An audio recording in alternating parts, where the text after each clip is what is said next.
अस्सलामुअलैकुम। मेरा नाम है हसन अली और आप देख रहे हैं मेरा चैनल मिनीपीडिया।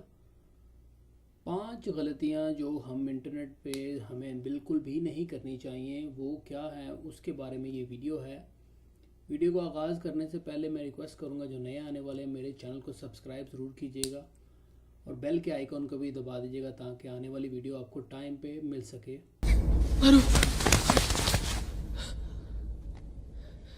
क्या हुआ? चैनल को सब्सक्राइब ज़रूर कीजिएगा। चल एक्टिंग है।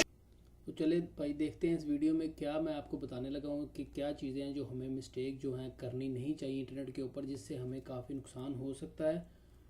तो सबसे पहली चीज़ है भाई उसमें कि अगर आपने अक्सर देखा होगा फेसबुक के ऊपर ऑप्शंस आती हैं जिसमें लिखा होता है 50 साल के बाद आप कैसे लगेंगे। तो वो एक आप जब उसके ऊपर लॉगिन करते हैं तो वो आपसे अथेंटिकेशन मांगता है कि आप इसको परमिशन देने के लिए आपको पासवर्ड देना पड़ता है। जब देते हैं तो वहाँ पे आप जब अपना पासवर्ड देते हैं तो वो एप्लीकेशन वाले के पास आपकी पूरी फेसबुक की डिटेल चली जाती है, जिससे आपकी काफ़ी पर्सनल चीज़ें, फैमिली की पिक्चर वो निकाल सकता है, देख सकता है, कुछ भी कर सकता है, उसका मिसयूज़ भी कर सकता है। काफ़ी तरह की ऐप्स आते हैं कि आप की शक्ल किससे कंपेयर करनी है या किससे मिलती है आपकी शक्ल, या आपके साथ कोई प्यार करता है तो वो कितना करता है, तो आप फ्यूचर में कैसे होंगे, आपकी लाइफस्टाइल क्या होगा। इस तरह के काफ़ी फ़नी जोक्स आते हैं जो लोग हम करके शेयर भी करते हैं। ये चीज़ें बिल्कुल नहीं करनी चाहिए, इससे आपकी पर्सनल इन्फॉर्मेशन दूसरों के साथ शेयर हो जाती है। इसको बिल्कुल भी नहीं करना चाहिए। ये एक चीज़ थी। दूसरी चीज़ मेरे भाई ये है कि आपको अक्सर कहीं होता है कि आपको फ्री वाईफाई मिल जाता है, तो फ्री वाईफाई बिल्कुल भी यूज़ नहीं करना चाहिए, क्योंकि वो बिल्कुल भी सिक्योर नहीं होता। कहीं भी अगर आपको फ्री वाईफाई मिलता है तो इसका मतलब ये भी हो सकता है, मोस्टली ये होता है कि उसका मतलब यही होता है कि वो आपकी पर्सनल इन्फॉर्मेशन चोरी कर सकता है। जब आप उसके साथ कनेक्ट होते हो तो वो आसानी से आपकी पर्सनल इन्फॉर्मेशन निकाल सकता है। अगर निकालना चाहे कोई भी आपकी पर्सनल इन्फॉर्मेशन निकाल सकता है। तो आपको इस चीज़ का बिल्कुल ख्याल रखना चाहिए कि फ्री वाईफाई बिल्कुल नहीं यूज़ करना चाहिए। हो सकता है किसी के साथ ऐसा ना होता हो, लेकिन अगर किसी के साथ हो जाए तो पछताने से बेहतर है कि बंदा ये ना करे। तीसरी बात ये थी भाई, अक्सर वेबसाइट के ऊपर यहाँ पे हम भी, इवन मैं भी, काफ़ी लोग भी, हम ऑनलाइन परचेज़ करते हैं। ऑनलाइन वेबसाइट के ऊपर जाके कोई चीज़ परचेज़ करनी है या बैंक की डिटेल डालनी पड़ती है, ऑब्वियसली कोई शॉपिंग करनी है, कुछ भी करना है, तो हमें कैसे पता चलेगा कि वेबसाइट ओरिजिनल है, ऑथेंटिक है या नहीं है। काफ़ी आजकल ऑनलाइन शॉपिंग की वेबसाइटें हैं, काफ़ी चीज़ें हैं, उसमें आपको अपनी पर्सनल डिटेल डालनी ही पड़ती है जब आपको अपनी पेमेंट देनी पड़ती है। तो उसको चेक करने का तरीका क्या है, वो किस वेबसाइट पे डालना चाहिए और किस वेबसाइट पे नहीं डालना चाहिए, ये बहुत ज़रूरी चीज़ होती है। तो मैं आपको बता देता हूँ कि कौन सी वेबसाइट होती है। आप देख रहे होंगे इस साइड पे ग्रीन आप एक बटन आ रहा है जो लोग की शक्ल का बना हुआ है, और HTT लिखा, HTTP या HTTPS, ये सारी चीज़ें लिखी हुई हैं, ये आपके सामने आ रही होंगी।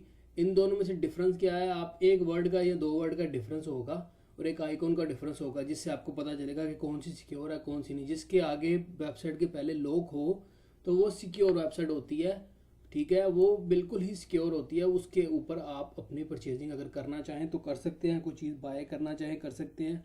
इससे पता चलता है कि ये वेबसाइट बिल्कुल ऑथेंटिक है, ओरिजिनल है। ये चीज़ का ख्याल रखना चाहिए बिल्कुल के कभी भी, क्योंकि हम टिकट भी परचेज़ करते हैं, काफ़ी चीज़ें परचेज़ करते हैं एजेंसी से, या कोई सामान बाय करते हैं, मोबाइल बाय करते हैं, तो ये चीज़ का ख्याल ज़रूर रखना चाहिए। चौथी बात यह है भाई कि अब आप आजकल तो जीमेल वगैरह के लिए के ऊपर आपकी बहुत पर्सनल डिटेल पड़ी होती है। तो पर्सनल डिटेल को सेव करने के लिए, क्योंकि आप जब किसी वेबसाइट के ऊपर लॉगिन होते हो तो अक्सर लोग यही करते हैं कि एक ही वेबसाइट के ऊपर लॉगिन होते हैं तो उसके ऊपर अपना ईमेल पासवर्ड देते हैं। तो वही अगर कहीं और भी, अगर आपने कोई परचेजिंग के लिए या कहीं टिकटिंग के लिए लॉगिन होना है, नया यूज़र बनाना है, तो उस पर भी आप सेम अपने उसी ईमेल पासवर्ड से जब एक्टिव होते हो तो आपका एक ही पासवर्ड चल रहा होता है। आप तो इसलिए लगाते हो कि मैं भूलूंगा नहीं, मैं सेम पासवर्ड रखूंगा तो मैं भूलूंगा नहीं, लेकिन आपकी जो इन्फॉर्मेशन है वो सेव हो रही है। खुदा ना खास्ता किसी ऐसी वेबसाइट के ऊपर जब आप लॉगिन होते हो तो उसको जब आप अपना ईमेल सेम पासवर्ड देते हो तो वो कहीं भी अगर आपका यूज़ करना चाहे, चोरी करना चाहे, तो उसको पता चल जाएगा कि आप वहीं दे रहे हो। तो अगर उसने आपने सेम पासवर्ड रखा हुआ तो आपका डाटा चोरी हो सकता है, आपकी पर्सनल इन्फॉर्मेशन चोरी हो सकती है, आपका ईमेल हैक हो सकता है। और ईमेल हैक को बचाने के लिए आप वहाँ पे 2 फैक्टर एक ऐप है मोबाइल्स में इजीली डाउनलोड हो जाता है गूगल ऐप स्टोर से। 2 फैक्टर सिक्योरिटी होती है, उसको ज़रूर लगाएं। वो उससे आपकी चीज़ें भी सेफ रहेंगी और उससे आपका फ़ायदा भी होगा कि आपने अगर अपना पासवर्ड भी भूल गया तो उससे भी अपना पासवर्ड भूल गया तो उससे अपना ईमेल खोल सकते हैं आराम के साथ। ये भी बहुत एक ज़रूरी चीज़ थी। और अपनी 5वीं बात की, अपनी लाइव लोकेशन, जब आप कहीं जाते हैं तो लाइव लोकेशन कम शेयर किया करें। उसका ये 2-3 नुकसानात हैं कि एक तो अगर आपका जहाँ पे आप खुदा ना खास्ता हैं वहाँ पे कोई क्रिमिनल एक्टिविटी होती है तो जब पुलिस वहाँ पे आएगी तो आपके जो भी वहाँ पे लोगों की लोकेशंस होंगी वो टावर में तो आ रही होंगी ओबियसली, तो आपके ऊपर भी उसकी कोई ना कोई प्रॉब्लम बन सकती है। या कोई आपका पीछा कर रहा है, किसी किस्म का भी फीमेल्स अगर जहाँ जाती हैं तो वो अपनी पर्सनल इंफॉर्मेशन के लिए या कोई फेसबुक पे डालने के लिए कि मैं लाइव आ रही हूँ, यहाँ पे हूँ, मैं इस टाइम यहाँ पे हूँ, तो अगर आप उस टाइम हो और अगर आपको कोई पीछा कर रहा है तो वो वहाँ से आपके साथ कोई नुकसान भी कर सकता है, किडनैप भी कर सकता है। आजकल जो हालात हैं बड़े ख़तरनाक हालात हैं। ये थी एक बड़ी इंपॉर्टेंट इन्फॉर्मेशन जो अब मैंने आपके साथ शेयर करनी थी। आई होप मैं किसी को फ़ायदा पहुँचा सकूँ अपनी इन्फॉर्मेशन से। मेरी वीडियो अच्छी लगी तो उसको लाइक शेयर सब्सक्राइब ज़रूर कीजिएगा। अपने कमेंट्स का इज़हार मुझे ज़रूर कीजिएगा।